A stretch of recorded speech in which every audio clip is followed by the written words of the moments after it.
Auzubillahi minasyaitonirrajim. Bismillahirrahmanirrahim. Innal hamdalillahi nahmaduhu wa nasta'inuhu wa nastaghfiruh wa na'udzu billahi min shururi anfusina wa min sayyiati a'malina. May yahdihillahu fala mudilla lahu wa may yudlilhu fala hadiya lahu. Asyhadu an la ilaha illallah wa asyhadu anna Muhammadan abduhu wa rasuluhu. Amma ba'd. Qala rabbi shrah lana sudurana wa yassir lana umurana wahlul 'uqdatam min alsinatina yafqahu aqwalana. Subhanaka la 'ilma lana illa ma 'allamtana innaka antal alimul hakim. Wala haula wala quwwata illa billahil aliyyil azim. Baik, kita akan sama-sama untuk membincangkan dua sahabat Nabi sallallahu alaihi wasallam. Mulhaq, kita mulakan harimu dengan Al-Quran. Kisah kaum salaf bersama dengan Al-Quran kita akan membincangkan, iaitu mengenai Abdullah bin Amru bin As radhiyallahu anhuma. Kenapa radhiyallahu anhuma? Dia dan bapanya adalah seorang sahabat Nabi sallallahu adalah dua-duanya sahabat Nabi sallallahu alaihi wasallam. Kita akan menceritakan tentang bagaimana kekuatan ibadah Abdullah ibn Amru dan juga isyarat buat penghafal Al-Quran. Banyak kisah-kisah berkenaan dengan Abdullah bin Amru ini. Kalau kita baca dalam kitab buku-buku sirah berkenaan para sahabat, akan berceritakan tentang Abdullah bin Amru ini, kisahnya mengenai kekuatan ibadah dia, ibadah dan juga seorang penghafal Al-Quran. Itu apa isyarat yang diberikan kepada Abdullah bin Amru daripada kisah beliau bersama dengan hadis Nabi sallallahu alaihi wasallam tentang orang-orang bagi penghafal Al-Quran. Apa dia? InsyaAllah kita akan tengok sebentar lagi.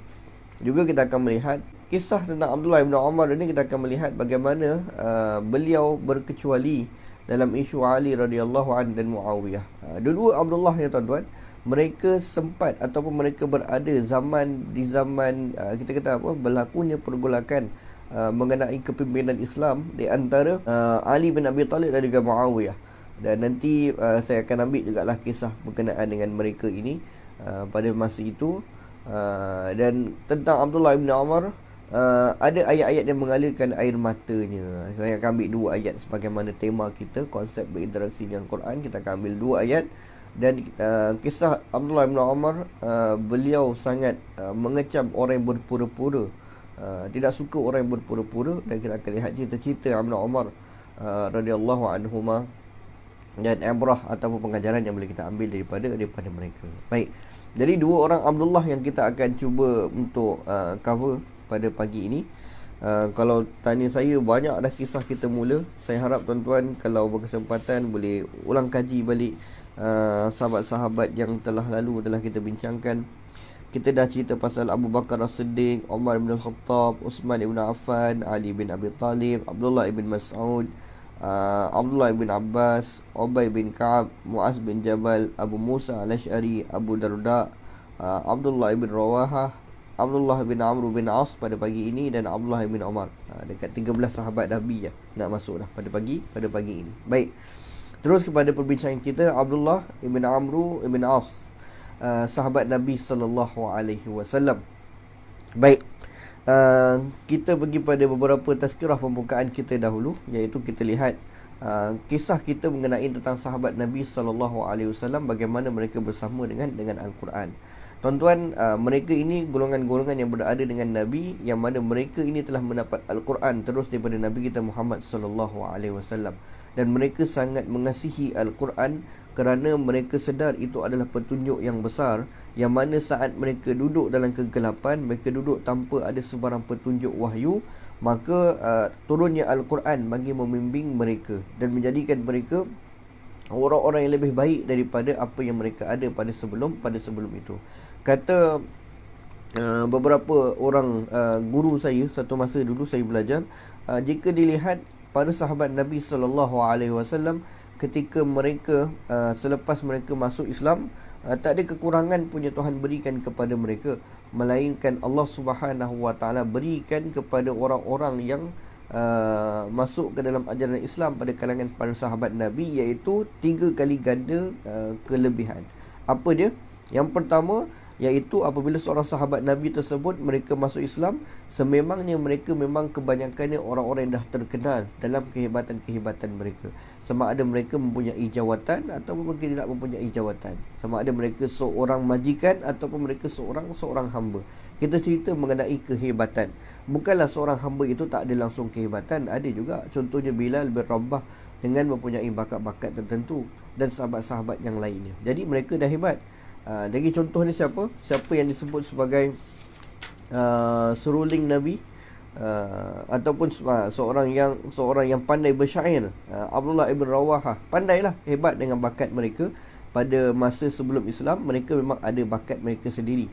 Dan kata para ulama, digandakan dengan 3 bermaksud apa? Yang pertama, selepas memeluk Islam, mereka ada panduan daripada Allah Subhanahu Wa Taala, yakni Al-Quran. Kalau contohnya Abdul Rahman ibn Auf, seorang yang kaya, selepas Islam dia jadi lebih pandai dan lebih berganda kekayaan. Sebab apa? Ada panduan daripada Allah Subhanahu Wa Taala, cara bagaimana dia menguruskan harta, keluarkan zakat dan juga lakukan pelbagai perkara yang Islam tuntut, melakukan sedekah dan sebagainya.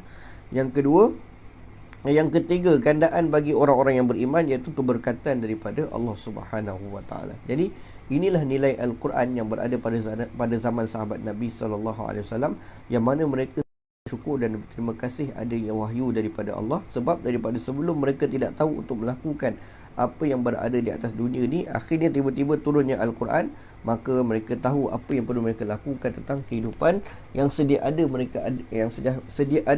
bagi mereka pada masa tersebut. Baik. Dan sebab itu ramai pada sahabat-sahabat Nabi SAW yang cintakan dan suka untuk membaca Al-Quran. Di antara sahabat Nabi SAW, untuk perbincangan kita pada pagi ini, 2 orang sahabat yang bernama Abdullah, iaitu di antara sahabat Nabi SAW yang paling banyak membaca Al-Quran, yang selalu menyibukkan diri dengan menggunakan waktunya untuk bertilawah Al-Quran, adalah siapa? Abdullah ibn Amru bin Al-As radhiyallahu anhuma. Beliau dan ayahnya dua-dua dalam ajaran Islam. Siapa mereka ni? Abdullah bin Amru bin Al-As ini mungkin daripada kalangan kita tidak banyak mengenali tentang Abdullah bin Amru bin Al-As, tetapi ramai yang mengenali dengan ayahnya, iaitu siapa? Amru bin Al-As, seorang sahabat Nabi SAW. Yang dua-dua ni sahabat Nabi. Tapi Abdullah bin Amru masuk Islam lebih awal daripada ayahnya, siapa? Amru bin Al-As. Amru bin Al-As ni dia masuk Islam agak terkebelakang ataupun terkemudian bersama dengan sahabat-sahabat seperti Khalid bin Al-Walid. Amru bin Al-As dia sangat terkenal lah. Kalau tuan-tuan ingat lagi dalam sirah baginda Nabi kita Muhammad SAW, sewaktu orang-orang Islam berhijrah pergi ke Habasyah, berlindung di bawah naungan suaka politik Raja Najasyi.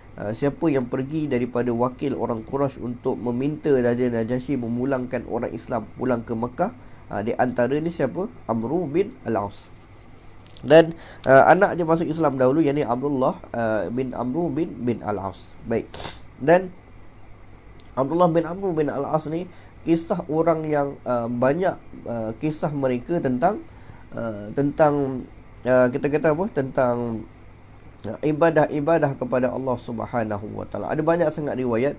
Saya ceritakan terlebih dahulu kisah-kisah berkenaan dengan Abdullah bin Amru bin Al-As ini. Walau bagaimanapun ada setengah para ulama-ulama tafsir, mereka katakan kisah-kisah berkenaan dengan Abdullah bin Amru ni banyak bercampur-campur. Kerana apa? Beliau seorang yang berada pada zaman pergolakan di antara Sayyidina Ali dengan Muawiyah radhiyallahu anhuma. Dan pada masa itu dikatakan Abdullah bin Amru bin Al-As ini dia menyokong kepimpinan Muawiyah, kerana Amru bin Al-As bapanya menyokong kepimpinan Muawiyah. Jadi Abdullah ini anaknya turut menyokong Muawiyah. Tetapi Abdullah bin Amru bin Al-As pernah berkata kepada ayahnya, "Wahai ayah, aku menyokong ayah untuk menyokong Khalifah Muawiyah. Akan tetapi aku tidak akan sekali mengangkat senjata, tidak akan sekali melepaskan anak panah, dan tidak akan sekali aku akan melemparkan lembing ataupun tombak." Jadi dia sokong Muawiyah bukan sebab kerana nak berperang, dia sokong kerana ayah dia menyokong kepada kepimpinan Muawiyah, dan kerana itulah dia menyokong ayahnya. Dan dikatakan Abdullah bin Amru bin Al-As ni dia wafat di rumahnya dan dikebumikan di rumahnya selepas melakukan solat dan bermunajat kepada Allah Subhanahu wa taala, husnul khatimah insya-Allah, dan tidak dikebumikan di luar kerana pada masa itu berlakunya pergolakan yang besar, perintah-perintah berkurung ataupun perintah kawalan pergerakan terbatas seperti mana kita yang ada pada hari ini. Jadi tuan-tuan, kalaulah kita kata aduh susah ni kan perintah kawalan, dia sudah berlaku pada sejak zaman sahabat Nabi SAW, di antara zaman pergolakan dengan Ali bin Abi Talib dan juga Khalifah Muawiyah radhiyallahu anhuma. Satu masa dahulu pernah diberikan perintah untuk tidak keluar rumah oleh para khalifah kerana pada masa itu hendak mengawal pergolakan yang ada, hendak mengawal semangat orang-orang Islam yang mana ada di kalangan mereka adalah penyokong Ali bin Abi Talib, ada kalangan mereka adalah penyokong Muawiyah radhiyallahu anhuma, dan juga ada juga pada masa itu golongan-golongan Khawarij, pelampau-pelampau dalam agama. Baik, itu latar belakang kisah yang kita lihat berkenaan dengan Abdullah ibn Amru bin Al-As radhiyallahu anhuma. Dan juga macam mana saya beritahukan tadi, kalau kita tengok kisah Abdullah bin Amru ini dengan Al-Quran, iaitu beliau ini seorang penghafal Al-Quran. Dan ada kisah di antara beliau dengan Nabi kita Muhammad sallallahu alaihi wasallam, bagaimana satu masa, satu hari Abdullah sendiri bertanya kepada, ataupun kisah Abdullah sendiri bagaimana beliau berbicara dengan baginda Nabi kita Muhammad sallallahu alaihi wasallam. Ada sebuah riwayat daripada Abdullah sendiri, tuan-tuan, ia berkata kepada Nabi sallallahu alaihi wasallam. Dia kata pada Nabi kita Muhammad sallallahu alaihi wasallam. Apa kata Abdullah bin Amru bin Al-As ini radhiyallahu anhuma? Kata Abdullah, "Ya Rasulullah, aku telah menghimpun Al-Quran pada diriku." Kata, "Ya Rasulullah, aku telah pun menghimpun Al-Quran." Apa maksud menghimpun Al-Quran? Katanya, ya Rasulullah, aku telah menghafal keseluruhan Al-Quran. Aku telah menghafal keseluruhan Al-Quran. Lalu, dan dikata lagi, dan aku boleh menghatamkan Al-Quran dalam masa satu hari. Dia boleh baca Quran, dia hafal Al-Quran, dia boleh baca Quran. Kata dia kepada Nabi, aku boleh menghatamkan Al-Quran dalam masa satu hari. Boleh ke? Pada pandangan saya, ikut pada logik akal, boleh sebenarnya. Kalau bagi seorang penghafal Al-Quran, berapa lama seorang penghafal Al-Quran menghabiskan satu juzuk? Dia menghabiskan satu juzuk lebih kurang, kalau lancar seperti mana mungkin Abdullah bin Amru bin Al-As boleh menghabiskan satu juzuk dalam masa 15 minit sahaja. Betul tak? Kalau seorang penghafal Al-Quran yang betul-betul fasih, dia boleh menghabiskan satu juzuk bacaannya dalam masa 15 minit sahaja. Satu juzuk.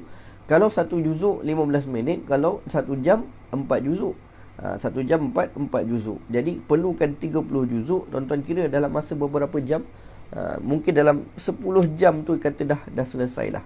10 jam tu mungkin dah selesai. Jadi dia kata kepada Nabi SAW, "Ya Rasulullah, aku boleh menghatamkan Al-Quran dalam masa satu hari sahaja."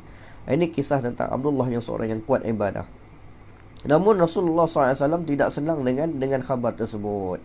Rasulullah nampak macam tidak selesa dengan pernyataan daripada Abdullah bin Amru bin Al-As tadi. Kata Rasulullah SAW, dia kata apa? "Wahai Abdullah, usiamu masih muda dan waktumu masih panjang."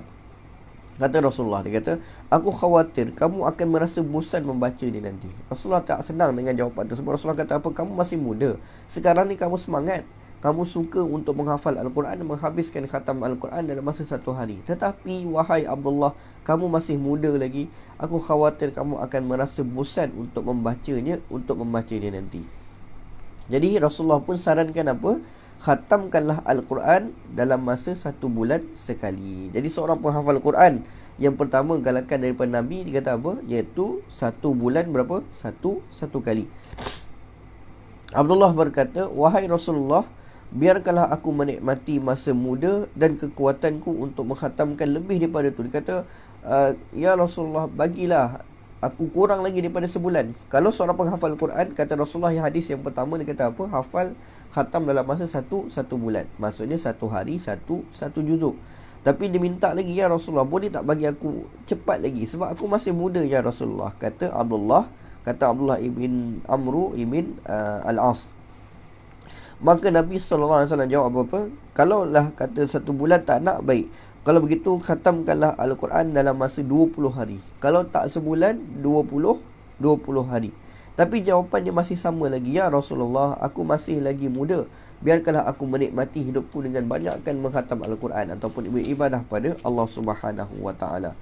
Lalu Nabi SAW kata apa? Kalau tidak 20 hari, Nabi jawab apa? Kalau begitu, khatamkanlah Al-Quran dalam masa 1 minggu sekali. 1 minggu, 1 kali je. Tapi diminta lagi oleh siapa? Oleh Abdullah bin Amru bin Al-As. Dia kata apa? Wahai Rasulullah, aku ni masih muda, aku minta untuk nak khatam lebih cepat daripada itu, kata Abdullah. Namun dalam riwayat yang saya bacakan ini, Nabi SAW menolak. Nabi SAW, dia kata apa?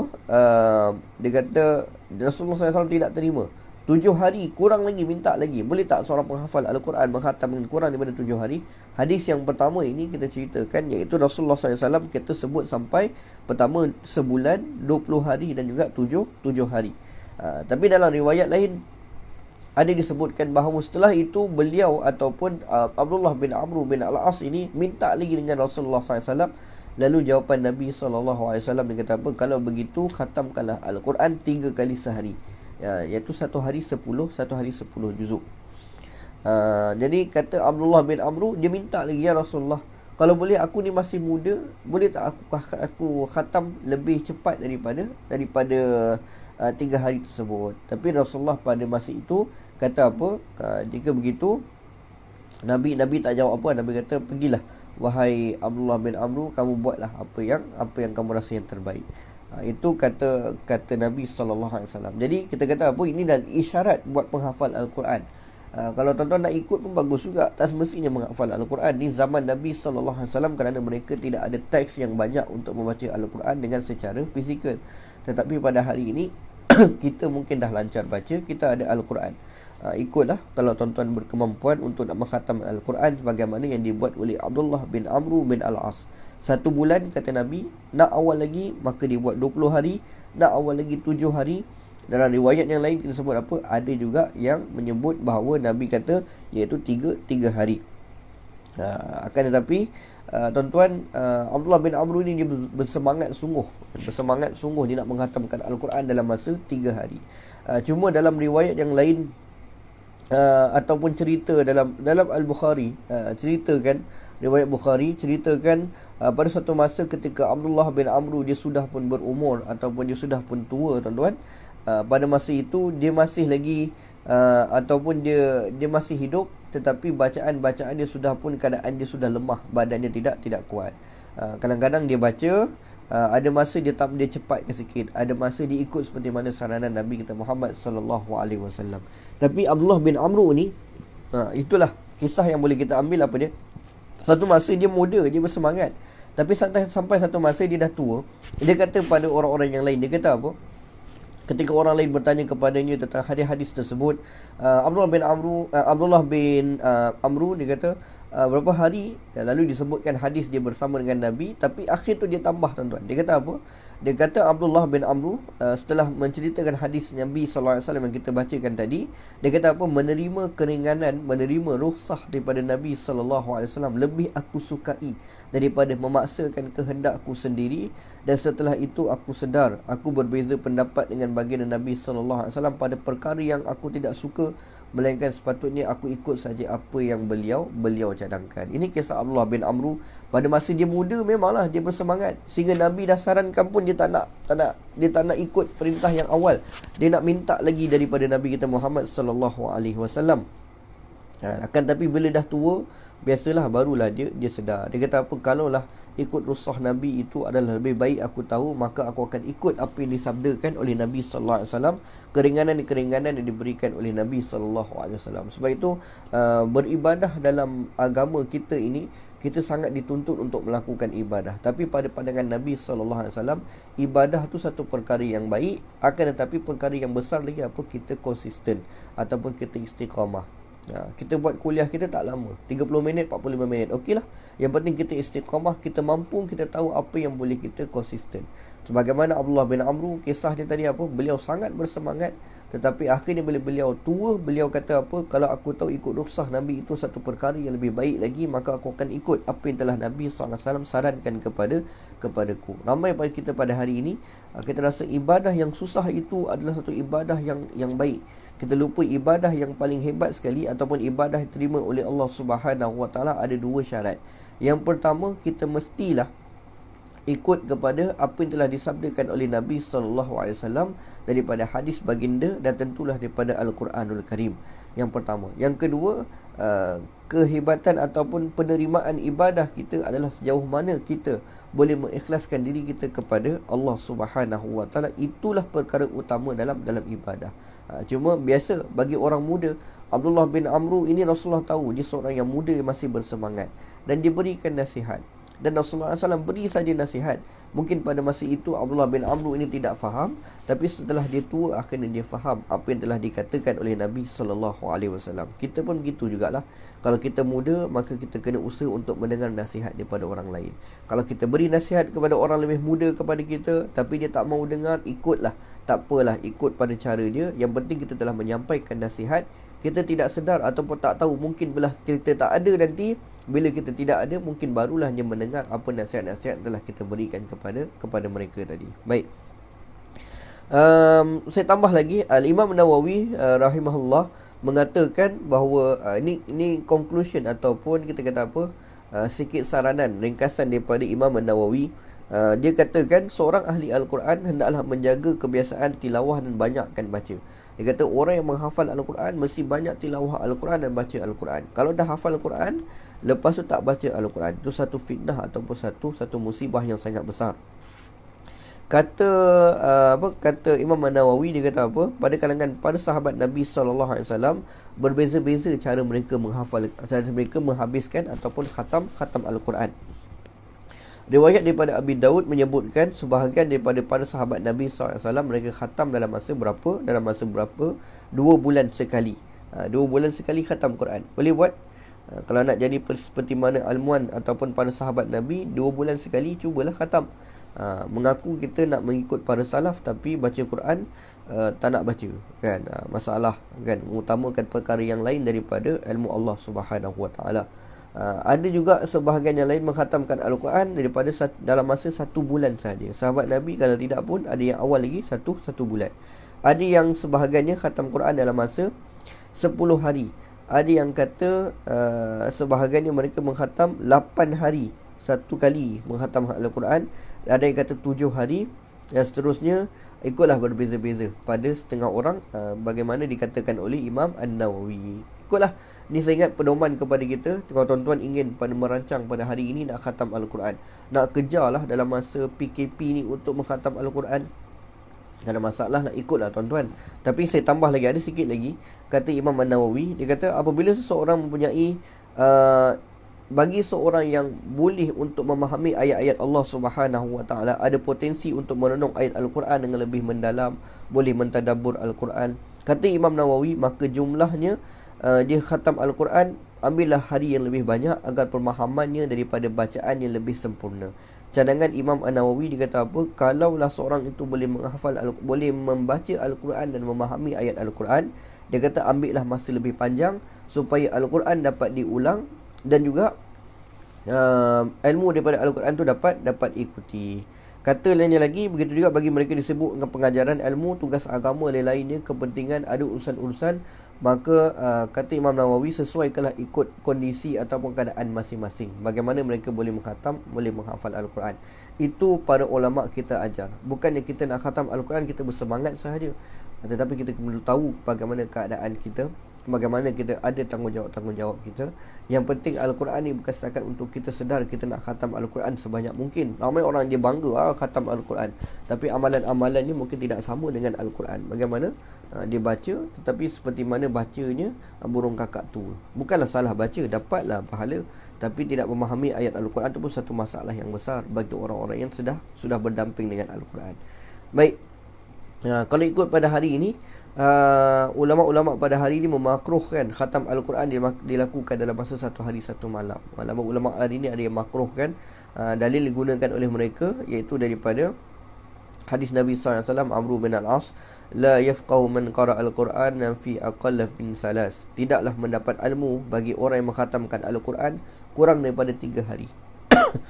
Itu diambil oleh ulama-ulama salaf pada hari ini. Jadi kisah yang pertama, kisah Abdullah bin Amru bin Al-As radhiyallahu anhuma tentang kehebatan ataupun kita kata kekuatan ibadahnya dan menghafal Al-Quran. Kita ambil lagi Abdullah yang kedua, dan kisah Abdullah bin Amru bin As, beliau wafat pada malam hari, tuan-tuan. Dan ketika wafat tersebut, saya sebut dah tadi kisahnya, iaitu dia dikebumikan di rumahnya kerana perintah berkurung pada zaman itu. Siapa kata perintah berkurung? Tak ada pada zaman sahabat-sahabat Nabi. Ada suatu pergolakan Sayyidina Ali bin Abi Talib radhiyallahu an dan juga Muawiyah radhiyallahu an. Pada masa itu ada perintah berkurung dan kewafatan siapa nama Abdullah bin Amru bin Al-As, beliau tidak dapat dikebumikan di luar, lalu dikebumikan di dalam rumah dia sendiri. Baik. Kemudian sambung kita dengan Abdullah yang kedua, Abdullah bin Umar Al-Khattab radhiyallahu anhuma. Abdullah yang kedua yang biasa kita kenali dengan Ibnu Umar. Kenapa sahabat-sahabat Nabi ada digelar Ibnu Umar, ada digelar sebagai Ibnu Abbas? Sebab ramai sangat nama Abdullah. Kita dah bincangkan kalau setakat ini ada beberapa nama Abdullah yang telah kita kongsikan dalam kisah kaum salaf kita bersama dengan Al-Quran. Adanya siapa? Abdullah bin Mas'ud, adanya Abdullah bin Abbas, adanya Abdullah bin Rawahah, adanya Abdullah bin Amru bin Al-As, dan hari ini kita masuk Abdullah Ibnu Umar Al-Khattab radhiyallahu anhuma. Baik. Di antara kisah terkenal berkenaan dengan Abdullah Ibnu Umar ini, iaitu bagaimana sifat dia seorang yang sangat alim dan faqih. Alim, banyak ilmu. Faqih, orang yang sentiasa tahu apa yang dia lakukan. Faqih, dia tahulah untuk menghukumkan, melakukan satu perkara dengan bijaksana, tahu asasnya, tahu hukumnya, tahu prinsipnya. Jadi sebab itu kisah yang terkenal di antara kita boleh ambil daripada kisah Abdullah ibn Umar radhiyallahu an, bagaimana beliau berkecuali ketika berlaku di zaman pergolakan di antara Khalifah Muawiyah dan juga Khalifah Ali bin Abi Talib. Pada satu kisah dia, seorang lelaki telah pun menemui Abdullah bin Umar seraya berkata, "Wahai Abu Abdurrahman, kamu ini seorang putera Umar dan salah satu daripada sahabat Nabi SAW. Kemudian dia pun menyebut kelebihan-kelebihan yang lain dalam sejarah hidupnya. Lalu apa yang buat kamu tidak ambil bahagian? Yakni kenapa kamu ni hebat? Ayah kamu hebat." Kata siapa? Kata lelaki tersebut kepada Abdullah bin Umar, "Tetapi kenapa kamu tidak mengambil bahagian, yakni dalam perseteruan, kita kata dalam pergolakan di antara berlakunya Khalifah Ali bin Abi Talib dengan Muawiyah bin Abi Sufyan radhiyallahu anhum?" Kata lelaki tersebut kan.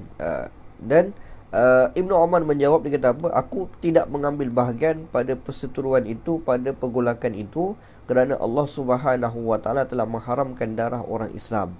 Dalam firman Allah Subhanahu wa taala dalam surah Al-Baqarah, "Wa qatiluhum hatta la takuna fitnatun wa yakuna ad-dinu lillah", ila akhir ayat. Kata Allah Taala, dan janganlah perangilah mereka itu sampai tidak ada lagi fitnah dan agama Allah, fitnah lagi dan agama Allah bagi Allah, dan hanya bagi Allah, dan agama hanya bagi Allah semata-mata. Kata Ibnu Umar, senangnya lah, dia kata Ibnu Umar tidak terlibat dalam pergolakan Ali bin Abi Talib dengan Muawiyah bin Abi Sufyan.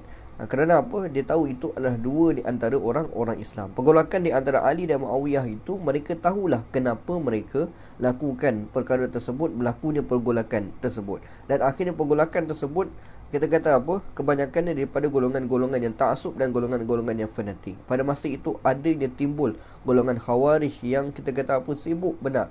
Tuan-tuan boleh lihat balik dalam rakaman kita, iaitu pada perbincangan kisah Osman bin Affan dan Ali bin Abi Talib, ada saya ceritakan tentang golongan Khawarij. Tapi dua pemimpin ini, mereka adalah sahabat Nabi. Mereka tahu apa yang mereka buat. Mereka tidak melampau dalam urusan-urusan mereka. Sewaktu orang-orang yang mengambil, kita kata apa, yang mengambil kepala anak ataupun cucu pada baginda Nabi kita Muhammad SAW, kita tahu bahawa kisahnya Muawiyah bin Abu Sufyan sangat marah dengan peristiwa tersebut. Kenapa melampaunya mereka sampai terbunuhnya cucu Nabi kita Muhammad sallallahu alaihi wasallam. Jadi apabila dua orang Islam bertelagah, kata Allah Subhanahu wa taala, innamal mu'minuna ikhwah fa aslihu baina akhawaykum wattaqullaha la'allakum turhamun. Sesungguhnya orang-orang beriman itu bersaudara. Fa aslihu baina akhawaykum, maka kita perbaikkan dua pihak tadi. Wattaqullah, jaga takwa dengan Allah, la'allakum turhamun, mudah-mudahan kita mendapat rahmat daripada Allah Subhanahu wa taala. Saja saya kongsikan kisah ini. Ikutilah Ibnu Umar apabila dua orang Islam yang mungkin kita nampak daripada luar yang sedang berlaku pergolakan, perseteruan, maka tak perlulah kita bercampur menjadi orang-orang yang taksub ataupun orang-orang yang melampau. Sepatutnya kita mendoakan kesejahteraan orang-orang Islam. Sepatutnya kita menjadi orang yang cuba untuk menyatukan hati kita. Paling tidak pun kita tidak membabitkan diri kita dalam perkara-perkara taksub ataupun perkara-perkara yang menjauhkan kita dengan orang-orang Islam yang lain, sebagaimana yang dibuat oleh Ibnu Umar. Kata Ibnu Umar, dia kata apa? Kita sudah lakukan peperangan kepada orang-orang yang kafir. Sudahlah, katanya, kita sudah perangi mereka hingga agama ini semata milik Allah. Kita dah menang pun. Kita dah dapat membuka kota Mekah kembali. Lalu kata Ibnu Umar, dia marah, dia kata apa? Lalu mengapa kalian ingin saling memerangi diri sendiri di antara orang Islam hingga agama ini tidak lagi milik Allah? Nanti satu masa nanti kita yang akan rugi, agama ini yang akan kembali runtuh. Kerana apa? Kerana sikap kita tidak bersatu dalam kalangan orang-orang yang beriman. Itu kisah berkecualinya Ibnu Umar daripada pergolakan yang berlaku di antara siapa? Muawiyah bin Abi Talib dan Muawiyah bin Abi Sufyan dan Ali bin Abi Talib. Baik. Seterusnya ayat yang membuatkan Ibnu Umar mengalirkan air mata. Ada dua ayat saya ambil. Yang pertama daripada surah Al-Mutaffifin, iaitu wailul lil mutaffifin. Neraka waillah bagi orang-orang yang menipu dalam timbangannya. Dalam surah Al-Mutaffifin, mungkin saya kongsikan sedikit bagaimana kisah di awal tersebut. Allah Ta'ala mengingatkan tentang sifat manusia dalam timbangannya. Apabila halnya dengan orang lain, maka dia cuba untuk menguntungkan dirinya. Tapi apabila dia berhadapan ataupun orang lain untuk berurusan dengan dia, maka dia akan menyusahkan orang-orang tersebut. Itu sebenarnya abrah daripada surah Al-Mutaffifin. Lalu di awal ayat lagi Tuhan kata apa? Celakalah ataupun neraka waillah bagi orang-orang yang ada sifat demikian. Berapa ramai orang yang begitu pada hari ini. Apabila dia berurusan dengan orang lain, maka dia cuba untuk berurusan, kalau boleh dialah yang lebih untung. Tapi apabila orang lain nak berurusan dengan dia, dia tidak mahu berurusan dengan baik. Kerana apa? Rasa tidak ada kepentingan terhadap dia untuk berikan kebaikan pada orang lain. Kita bagi orang Islam yang baca Al-Quran tidak sebegitu.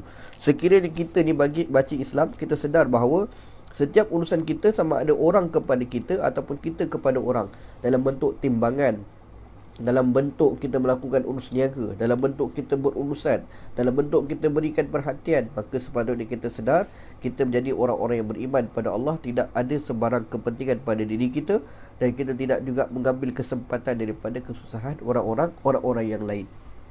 Jadi apabila baca kat ayat tersebut, diriwayatkan, dikatakan Ibnu Umar langsung menangis. Dia akan menangis apabila bacakan surah daripada surah Al-Mutaffifin, kerana takut dia akan sifatnya tadi apa? Takut akan sifatnya yang sekiranya ada sifat yang tidak senang, iaitu suka melebihkan diri sendiri daripada memberikan kelebihan pada orang-orang yang lain. Itu surah yang pertama. Yang kedua, ini kisah yang terdapat juga tuan-tuan daripada kisah Ibnu Umar. Beliau menangis. Ada satu kisah iaitu daripada surah yang dibacakan oleh Ibnu Umar, surah Sabah ayat 54. Kisahnya tuan-tuan diriwayatkan daripada Ar-Riyahi. Ia berkata, pernah satu kali Abdullah Ibn Umar meminum air yang tawar. Satu hari tuan-tuan, Abdullah Ibn Umar, dia pernah meminum air yang tawar. Selepas dia minum tersebut, lalu dia menangis, dan makin lama semakin menjadi-jadi tangisannya. Selepas dia minum tersebut, dia menangis. Air tersebut tawar. Dia minum dan kemudian dia menangis, dan kemudian menjadi-jadi pula tangisan tersebut, iaitu semakin kuat. Lalu ditanya oleh orang yang lain, apa yang buatkan kamu menangis, wahai Ibnu Umar? Adakah air tersebut tawar? Kamu tak suka dengan air tersebut? Boleh kami ambilkan air yang lain? Orang yang berada sekeliling tersebut mengenali Ibnu Umar. Kalau Ibnu Umar tidak suka air tersebut, mungkin mereka boleh berikan air yang lebih baik kepada Abdullah Ibnu Umar tadi. Tapi Abdullah Ibnu Umar kemudian dia berkata, dia bukannya menangis kerana air tersebut tawar, tapi apa yang dikatakan oleh Abdullah Ibnu Umar, kata Abdullah Ibnu Umar, dia kata, pada hari ini aku teringat akan firman Allah Subhanahu wa taala yang bermaksud di hari akhirat nanti tuan-tuan, iaitu firman Allah yang bermaksud, dan diberi penghalang di antara mereka apa yang mereka inginkan, yakni neraka Allah Subhanahu wa taala. Lalu kata Ibn Umar kata apa? Dia kata satu masa aku teringat bila aku minum air yang tawar ini di hari akhirat nanti dalam neraka, Allah Ta'ala memberikan halangan kepada orang dalam neraka tersebut bagi mendapatkan apa yang mereka inginkan. Kata Ibn Umar lagi, dia kata apa? Lalu aku sedari bahawa penghuni neraka tidak ada yang lebih mereka inginkan daripada air. Orang dalam neraka, dia tak ada apa yang mereka inginkan lebih daripada apa pun, melainkan dalam neraka tersebut mereka inginkan air. Lalu kata lagi Ibnu Umar, dia membacakan firman Allah Subhanahu wa taala, wa nada ashabun nari ashabul jannah an afidu alaina minal ma' aw mimma razaqakumullah. Kata Ibnu Umar, ayat Allah tadi yang bermaksud, para penghuni neraka menyeru pada penghuni syurga, tuangkanlah sedikit air kepada kami atau rezekikan apa yang telah dikurniakan Allah kepadamu, wahai ahli syurga. Jadi inilah menyebabkan Ibnu Umar menangis. Ayat yang kedua ini itu kisah tentang bagaimana dia teringat apabila membaca Al-Quran. Satu masa dia minum air yang tawar tersebut dan dia teringat daripada ayat Al-Quran. Tak apalah air yang tawar tersebut, tapi dalam neraka nanti ada orang yang lebih dahsyat lagi, iaitu mereka tidak langsung mendapatkan air. Dan dalam neraka, orang-orang berada dalam neraka, satu perkara yang mereka sangat inginkan, iaitu mereka hendak meminum air. Jadi kita pada hari ini terbatas duduk kat rumah, minum air suam, tidak dapat keluar, pergi Starbucks ke, pergi mana ke. Tak apalah kan. Abdullah bin Umar menangis minum air yang tawar bukan sebab kerana tawar, dia masih lagi bersyukur kerana dia apa yang dia risaukan bila mana berada dalam neraka, sekiranya na'udzubillah min zalik, orang-orang dalam neraka langsung tidak dapat mendapat air, dan itulah perkara yang mereka paling inginkan ketika mereka berada dalam neraka Allah Subhanahu wa taala. Na'udzubillah min zalik. Dan terakhir ataupun yang sikit-sikit lagi kisahnya, sifat Ibnu Umar, beliau tidak suka orang yang berpura-pura. Abdullah Ibnu Umar tidak suka orang yang berpura-pura. Satu masa ada satu kisahnya, diriwayatkan ketika Ibnu Umar sedang berjalan, dia melihat ada orang jatuh tersungkur secara tiba-tiba. Kata Ibnu Umar dalam kisahnya, satu hari dia melihat ada orang yang berjalan dan jatuh tersungkur secara tiba-tiba. Lalu dia bertanya pada orang yang berada sekeliling itu, kenapa si fulan tersebut jatuh tersungkur? Kata mereka kepada Ibnu Umar, dia kata, ya Ibnu Umar, lelaki tersebut apabila dibacakan ayat-ayat Al-Quran kepadanya, maka ia akan jatuh tersungkur seperti itu. Kata orang-orang yang lain, isyaratkan pada lelaki tadi, kenapa dia tersungkur? Kata mereka kepada Ibnu Umar, dia akan tersungkur sekiranya dibacakan Al-Quran kepadanya. Kata Ibnu Umar dengan sangat marah tuan-tuan, dia kata apa? Demi Allah, dia kata apa? Kami para sahabat Nabi SAW lebih takut kepada Allah, tapi kami tidak pernah jatuh seperti itu. Jadi jangan suka melampau. Walaupun kita suka baca Al-Quran, kita sangat memahami Al-Quran, sekiranya kita ada sifat yang takutkan diri kita terhadap Al-Quran, jangan kita jadi orang yang terlalu melampau. Bagaimana disebutkan oleh Abdullah bin Umar, beliau sangat mengecam orang yang suka berpura-pura atau orang yang berlebihan dalam proses untuk memahami ataupun menghayati ayat-ayat Allah Subhanahu wa taala. Baik. Dan yang terakhir, saya ingat cita-cita Abdullah bin Umar, cita-citanya, satu masa kisah tentang cita-cita Abdullah bin Umar, berkumpullah beberapa orang sahabat, beberapa orang ulama yang hebat daripada kalangan sahabat Nabi sallallahu alaihi wasallam. Pada masa tersebut adanya Mus'ab, adanya Urwah, adanya Abdullah bin Zubair bin Al-Awwam, adanya Abdullah bin Umar. 4 orang sahabat ni satu masa mereka pun duduk di tepi Kaabah di Hijr Ismail. 4 orang sahabat ini mereka duduk dekat dengan Hijr Ismail, iaitu siapa? Mus'ab, Urwah, Abdullah bin Zubair bin Al-Awwam dan Abdullah bin Umar. Pada satu masa mereka sedang berbincang dan juga sedang berbual di antara mereka. Pada satu kesempatan mereka membincangkan tentang cita-cita yang mereka hendak capai. apa cita-cita mereka ini. Jadi masing-masing ada cita-cita. Ni muda-muda ni, semua ni. Pada masa itu berkatalah Abdullah bin Zubair bin Al-Awwam, dia kata apa? Kalau aku berharap aku boleh menjadi pemimpin kaum muslimin satu masa nanti. Kata Abdullah ibn Zubair. Urwah pula dia kata apa? Cita-cita dia, kalau aku berharap agar ilmuku dapat bermanfaat kepada orang lain. Aku nak jadi orang berilmu dan ilmuku bermanfaat kepada orang-orang yang lain.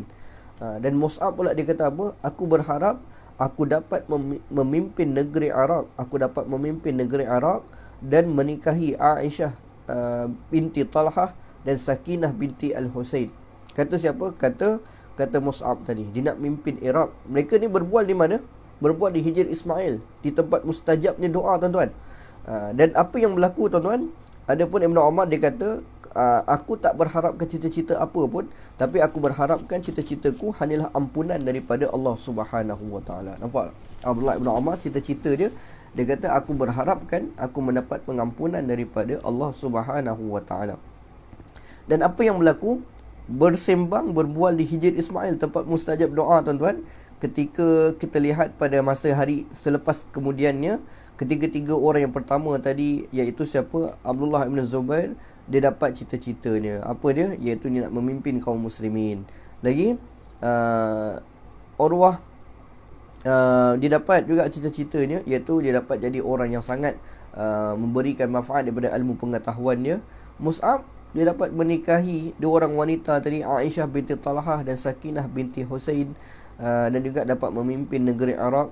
Adapun Abdullah ibn Umar, mungkin kita harapkan ataupun kita sangka cita-citanya juga mungkin tercapai, bagaimana Allah Ta'ala berikan dia suatu masa nanti di hari akhirat nanti, iaitu pengampunan dan juga mendapat kerahmatan daripada Allah Subhanahu Wa Ta'ala. Hari ini Kaabah kita ataupun Masjidil Haram juga ditutup, kan. Sebab itu di antara nikmat yang diambil. Adapun mereka ini berbincang dalam Hijr Ismail, dimakbulkan doanya oleh Allah Subhanahu Wa Taala. Cita-cita mereka pada kalangan para ulama di zaman Nabi, di zaman selepas Nabi kita Muhammad sallallahu alaihi wasallam. Baik, cukuplah dulu sampai situ dahulu. Dua kisah Abdullah yang kita ambil, iaitu Abdullah ibn Amru bin Al-As dan juga kisah Abdullah ibn Umar radhiyallahu anhum. Okey, baik. Tuan-tuan dan puan-puan yang Allah Subhanahu Wa Taala, kita ambil beberapa abrah dan pengajaran. Saya ingat pada pagi ini banyak kisah saya kongsikan daripada dua Abdullah tadi, dan tuan-tuan boleh lagi mengembangkan apa pengajaran-pengajaran yang boleh kita ambil. Adapun abrah yang mungkin saya boleh sampaikan ketika kesempatan yang ringkas pada pagi ini, yang pertama, ibrah yang boleh kita ambil daripada kisah dua orang Abdullah ini. Siapa? Abdullah ibn Amru bin Al-As radhiyallahu anhuma dan Abdullah ibn Umar radhiyallahu anhuma. Kesimpulan ataupun pengajaran yang pertama, iaitu ketika umur apa pun kita sedang bersemangat dalam melakukan suatu pekerjaan, kita hendaklah bijaksana menguruskan perasaan semangat tersebut kerana khawatir akan cepat bosan. Yang pertama pengajaran kita ambil daripada kisah siapa tadi? Iaitu daripada kisah Abdullah ibn Amru bin Al-As, iaitu apapun saat umur kita sedang bersemangat melakukan satu pekerjaan ataupun satu urusan, maka hendaklah bijaksana menguruskan perasaan semangat tersebut kerana khawatir akan cepat bosan. Ingat lagi tadi pesanan Nabi sallallahu alaihi wasallam, dia kata apa? Wahai Abdullah ibn Amru, kamu masih muda, lakukan dengan kadar sekian kerana takut. Nabi dah tahu dah, orang-orang tua ni kan dia lebih pengalaman daripada kita. Dia tahu sekarang bersemangat, apa yang kita inginkan bukannya semangat sahaja, tapi istiqamah dalam melakukan tugasan-tugasan tersebut. Di samping itu, pengajaran kita iaitu belajarlah lebih terbuka untuk mendengar nasihat orang lain yang lebih pengalaman. Tak ada jatuhnya maruah kita sekiranya kita dengar nasihat-nasihat daripada orang lain ataupun kita belajar daripada orang-orang yang lain. Tuan-tuan boleh bayangkan seorang Rasul, Nabi Musa AS, di taraf seorang Rasul pun masih lagi terbuka untuk menuntut ilmu dengan seorang Nabi yang bernama Nabi Khidir AS. Tidak ada kekurangan, tidak menjatuhkan pun langsung ketokohan Nabi Musa AS sebagai Rasul. Bahkan diangkat oleh Allah Ta'ala di antara digelar sebagai Rasul Ulul Azmi. Jadi, sebagaimana apa pun kita lakukan pada hari ini, maka uruskan dengan bijaksana dan bukalah minda kita dan perasaan kita untuk belajar terbuka, mendengar nasihat daripada orang lain yang lebih berpengalaman. Yang pertama. Yang kedua, Orang yang paling bijak siapa tuan-tuan? Iaitu adalah orang yang paling jauh rancangannya. Ada orang boleh merancang 20 tahun, ada orang boleh merancang 50 tahun ke hadapan, ada orang yang merancang jauh lagi.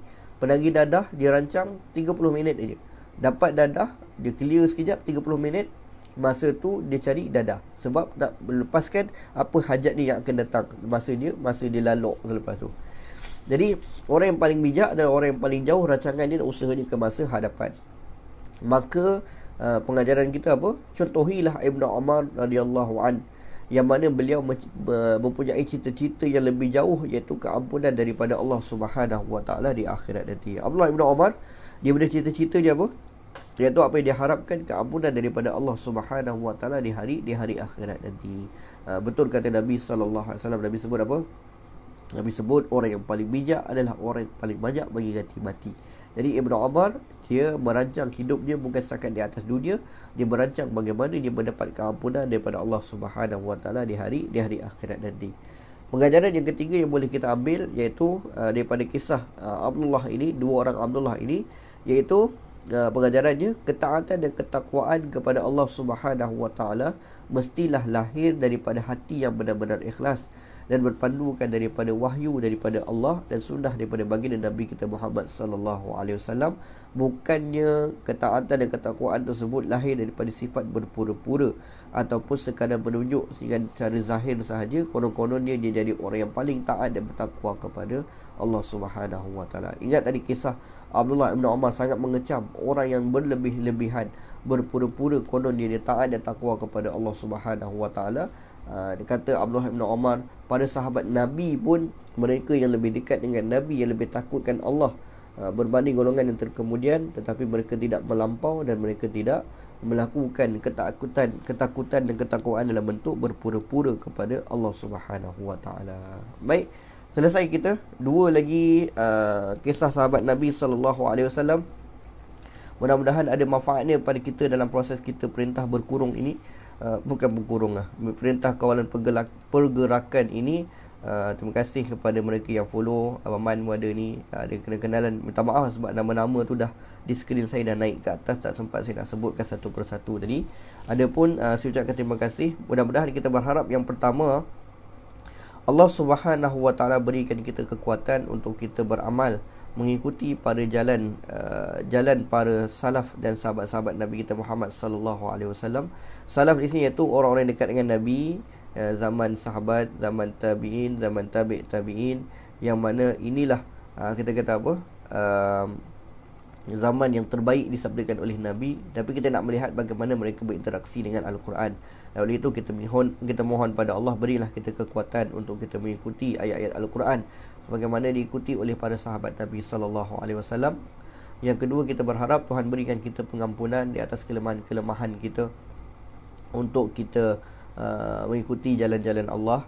Dalam keadaan kita sedang diuji hari ini pun, kadang-kadang kita masih lagi lalai, kita masih lagi terlalu bergembira, lupa kita untuk meningkatkan ibadah kepada Allah Subhanahu wa taala. Quran pun mungkin lambat lagi kita nak baca. Kita minta ampun dengan Allah di atas kelemahan-kelemahan kita. Dan akhir sekali kita berharap semoga Tuhan menerima usaha kita ini menjadi usaha yang diberkati, dikira sebagai di antara usaha-usaha kita untuk menuntut ilmu, berada dalam majlis ilmu, dikira sebagai taman-taman syurga oleh Allah Subhanahu wa taala.